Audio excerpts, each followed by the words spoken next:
and a half before this Ukrainian aircraft took off. So clearly the authorities thought it was safe and all these planes took off safely. All of a sudden this Ukraine aircraft takes off, does exactly what the other aircraft have done, but it gets shot down. So, to sort of say it was an accident doesn't really ring true, because other aircraft have been operating in exactly the same manner as this aircraft had in the previous hour. Right, and issuing a statement that perhaps the transponders would have been off if it was a military plane that they were being confused with. So that doesn't make sense. And they had just said that their air defense systems are very accurate. So yes, questions about how this would happen. And go ahead.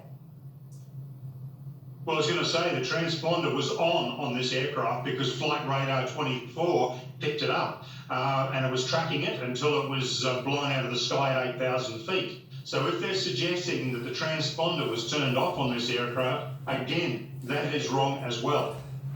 Well, I'm sorry, I misspoke. What I meant to say, if it was an incoming military plane, that would mean that their transponders were turned off. Indeed, if it was a threat, that aircraft would be probably below the radar, and or a stealth aircraft. So it just doesn't ring true. It doesn't matter which way you slice and dice it. Right. So they have finally come clean and said, yes, this is what happened after denying it. So that is something else that they'll have to deal with. What do you think as far as in situations like this, is it typical that commercial airliners are, that countries stop their commercial flights? Look, that's a very good point.